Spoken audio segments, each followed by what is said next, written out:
Greetings and salutations. I don't know, it's really hard to start these videos sometimes. I mean, honestly, sometimes the intro, like what I'm going to say right off the bat, is for me the hardest part to come up with for it to sound natural. So anyways, I was heading out for a ride today and I realized it's been a while since I touched base with everybody. So I thought I would grab the gear for recording and capturing video. And if I found a good spot, I thought I would stop and talk to you guys about a piece of gear I recently got, and that's the Blackburn Outpost frame bag. I've used it now for about 2 months, and I also used it on the Grand Niagara tour. So it's been put through its paces pretty good. So I thought it was a good time to talk about it, let you guys know what I think about it. I am going to continue to use it for the summer. I would like to get a custom-made frame bag, but very expensive and just not in the budget right now. I needed to get other things.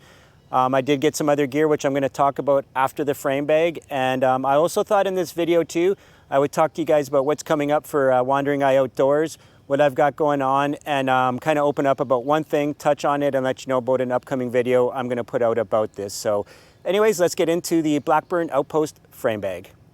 So the Blackburn Outpost frame bag is a 3.65 liter frame bag. It is a divided bag, meaning that instead of like my Ortlieb frame bag, which is one compartment, this has two separate compartments in the main part of the bag.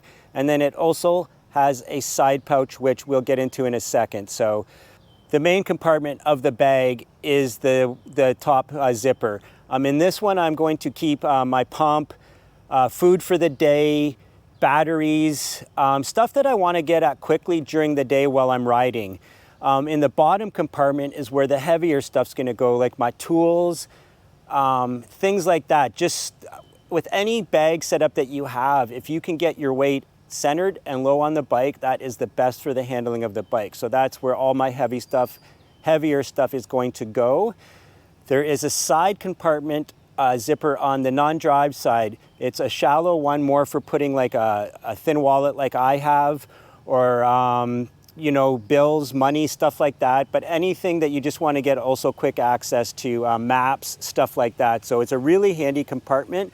Overall, I really like the bag. So what I'm going to do is I'm going to get into what I like about it, and then I'll tell you the kind of one thing, and that's it, that I don't really like about the bag, and what I think about it going forward as far as durability and zipper quality and stuff like that.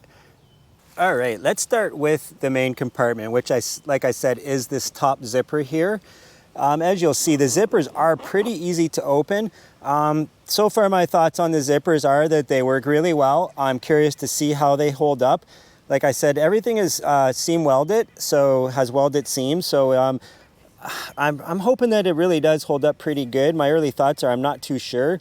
Definitely not as beefy as the Ortlieb zipper, but that also makes the Ortlieb zipper almost impossible to open one-handed while riding sometimes, which I can do. So in this bag, I am going to keep my gels and stuff like that, my pump, like I said, and all that stuff that I want to easily access during the day. So that's what's going to go into this bag. As you'll see, it can hold quite a bit in this main top part. This is kind of where the negative part of this bag kind of unfolds, is that there is a divider and it's right here. But the problem with the divider is the Velcro is inadequate. So what happens is sometimes things are slipping through. The Velcro is coming apart if the bag gets a little bit overloaded, and stuff is slipping through into the other compartment, which is kind of a pain in the butt, to be honest with you. So that right now is the only downside I have seen to this bag. So let's move on to this bottom compartment zipper. And like I said, for this one here, it is where I'm going to keep my heavy stuff. Again, zipper works really good. Here I got my bag with tools in it, and then right now I just have some rags on the bottom just to fill out the space. I definitely do not have full gear in here as to what I would normally carry, but pretty close. Normally I might have my silky saw up here too, as well as a good bush crafting type knife as well. So that's kind of what I would do with this side. With the main compartments is what I'm going to be putting. So this is kind of what I would do with this side of the bag, which is the main compartments. So now I'm going to flip the bike around, or we're going to move around to the other side of the bike, and I'm going to show you the side zipper. All right, we're just on the other side of the bike here. And this is what I was talking about. So this is our side zipper here. As you can see, it's just a shallow one right now. I've got my wallet. I just use one of these. If you haven't used one before, guys, they're really handy. Holds all your cards and everything and slides right in there, and you can even throw a few bills in there too, just in case you want to know. Keyway, I think.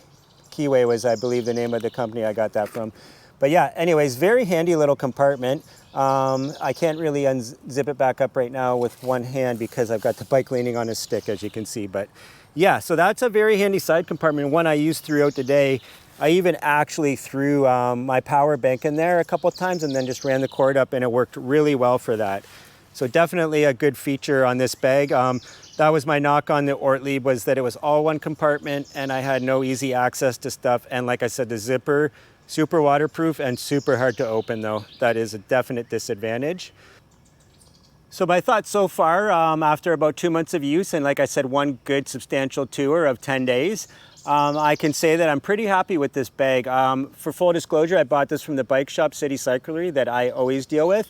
So I got a very good deal, but I've seen it online from anywhere from $160 to $200, depending on where you source it out. So do your due diligence and you can find this bag online for a decent price, I'm pretty sure. Like I said, 3.65 liters, so really almost 4 liters. Comes in at about 246 grams unloaded. Perfectly waterproof, welded seams. And like I said, has the 3 different compartments, which is my favorite thing about it. As I mentioned, the divider in the main compartment can be a bit of a problem. I'm gonna work something out with that. I know there's probably a solution, even if I have to actually put better Velcro in there, because that's important to me, that the stuff I put in each compartment stays there. There's the one day I couldn't find my electrolyte tablets, and I swore I put them in there, but being me, I just figured, oh, I must have left them somewhere. And then later in the day when I was going through it, I noticed what had happened. So it all made sense at that point. But definitely not a deal breaker, but something to keep in mind when getting the bag, that that's something that could happen. So choose what you put in each compartment wisely, I think is also a good idea. But overall, very happy with the bag, and I would definitely recommend it. There was no issues with the Ortlieb bag as far as functionality and quality or anything like that. Like I said, I just really wanted something where I could access snacks while I'm riding and open the zipper easily. So in that regards, this bag really shines a lot. I got caught in rain several times, no issues whatsoever with anything getting wet inside the bag. So would I recommend this bag? Absolutely, I would. Just to let you guys know, my bike is a Trek 1120 medium-sized frame, and as you can see, it fits in this bike really well. The only way you're going to pick up any more extra space is to get a custom-made frame bag, which I think I will still do in the future, but like I said, just not in the cards financially right now. So this was a real good alternative, especially at the price I got it at. So yeah, like I said, if you're looking for a pretty well-priced bag that's not going to break the bank but do what you need it to do, check out the Blackburn Outpost. It does come in another version, which is actually a little over 5 liters, and it is the medium tall, I think it is. So if you're riding a large size frame, that would probably be the bag you need, and that will also give you a lot more room as well. So again, they have something for every bag, and there's a full line of Blackburn Outpost stuff, not just the frame bags, but other bags as well. So definitely check all that out. All right, I hope you enjoyed the review of the Blackburn Outpost bag. At least found it informative and maybe learned something from it that might help you going forward in a purchase. So I mentioned I did buy some other gear. One piece of equipment I am using right now that you may notice this little furry thing on my shirt here. I finally got the DJI wireless mic system. I'm not sure if you're going to notice a difference in quality right now. I know that so far in my testing, I definitely could. I will admit that I've only taken this, I've left it on the default settings. I have not played around with any fine tuning it or anything. I think that's going to be something that comes in the future, but I do have to say, if you're doing what I do or just looking for a mic system, this is a really good setup. It's pretty much plug and play, guys. I really didn't have to do any setup at all. I just had to go into the menu on the GoPro and changed it to a powered mic setup, and that was it. So really good thoughts on this so far, and going forward I'll let you know. I'm not really a tech video kind of thing, but definitely really happy with this purchase. It comes with 2 mics as well, so if I'm riding with somebody, I can give another person a mic and we can actually have conversations on the bike that will be people will be able to follow along with, instead of hearing me and then kind of what the other person is saying. So really looking forward to using this going forward. All right, another thing I got too, which is also really big, and I've kind of touched on it in other videos, is when you're blowing up your air mattress. It's something I never really thought about until I cross-post my videos on different social media platforms, and I had put one up on Reddit. I wish I could remember their username, but they kind of pointed out the fact that if you use your mouth to blow up your air mattress all the time, it creates moisture, and you're gonna end up with mold and stuff in your bag, which can really lead to some respiration problems. So a lot of people are saying to get something that inflates it for you. So I finally broke down and got the Flextail Gear Tiny Pump. And I've used it at home. It took about 1.5 minutes to fill my air mattress. It deflates it and everything. I believe I paid $30 for it Canadian. There is a newer version out now that's about $50. It has a light built in and all that stuff, but I have enough light, so I wasn't really worried about that. Like I said, I've used it at home a few times, and definitely works really good. So if you've never thought about the fact of blowing up your air mattress could be bad for your respiration, well, now you've heard it. And these are the type of things that you can get. As you can see, it's tiny, weighs nothing, USB chargeable. So a really good product. Another thing too is it's really just a pain in the ass blowing your air mattress up when you've been riding all day. There's been times where I've got so lightheaded I thought I was gonna fall down. So this is really the main reason, aside from the health benefits. The main reason I got it is because I hate blowing up my air mattress, aside from the fact that it can be unhealthy. So Flextail Gear Tiny Pump. So check it out. There's other ones out there too that do the same thing, look kind of the same. The newer version is a little different, but essentially the same size. So check that out. All right, so the one last thing I got, I think there's a couple other things I've gotten recently too, but one of the last things I've purchased was I just went out to Sport Check, our local Canadian sporting goods store, and I got a new pillow. So I did break down and I got the Therm-a-Rest compressible pillow. It had some really mixed reviews. So far, I've only had it for 2 days. I haven't used it for camping, lied on it on my bed and stuff like that. Then the comments I heard about it not being filled enough so far don't seem true. But like I said, I'll have to see long term after it's compressed every day if that is the issue. But right now, I think it's going to be a great option. I didn't bring it with me because it's just a pillow. You will see it in the future. I'm going to be doing reviews on it and thoughts on it because, like I said, there's so many mixed reviews online about it that it's really hard to know what to think. I keep hearing that the old version is the best, but that always seems to be the case. People are resistant to change, so I'm not sure if that's the case here or if it really has gone down in quality. I can't see Therm-a-Rest why they would do that. This pillow has been legendary for being comfortable and as being one of the go-to backpacking and bike packing pillows. So I will do a long-term review on that, and I will let you know what I think about that as I go.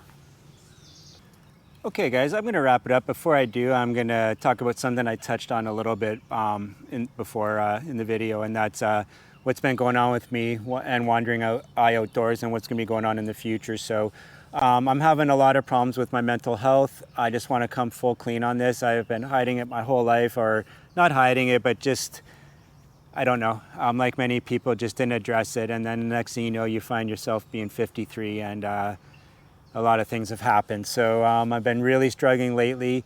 A lot of concern that what's going on with me is concussion and CTE related as well. I'm not depressed. I'm having problems with anxiety, agitation, worrying about my future constantly, nonstop. So the best medicine for me is this, being outdoors, being on my bike.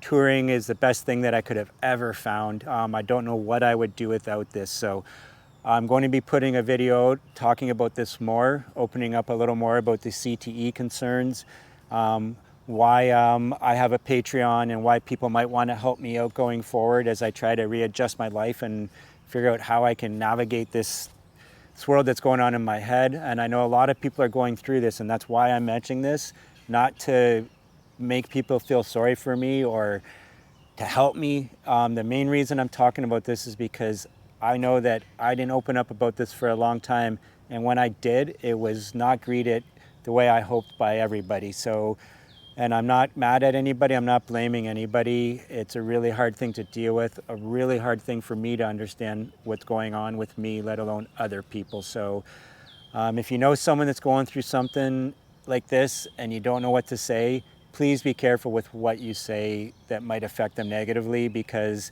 reaching out is the hardest part. When I reached out to the Canadian Mental Health Association, I was really hoping for good things, and I'm still am, but the problem is with our medical system, as it is in many places, is once you reach out for help, now it's waiting. It could take up to 7 months for me to get a doctor. So in the meantime, I have to do what I have to do to survive, and this bike touring and being outdoors is what I have to do. So anyways, I really appreciate you listening to this, and if you have anything, if you're going through anything, you need to talk to somebody, you can talk to me, and I mean that from the bottom of my heart. I will be there for you, and I will do what I can. So anyways, guys, look for the video talking about this, and talking about ways that if you're interested in helping me, that you can. I'm not going to get into that now. I know not everybody's into that, and that's fine. You don't have to watch the video, or you don't have to listen to what I'm saying now neither. I do get that. All right, guys, I'm going to wrap it up here, and like I said, stay tuned for this video. And in the meantime, I hope you're all getting out there and doing something you love, and I'll see you in the next one. Cheers.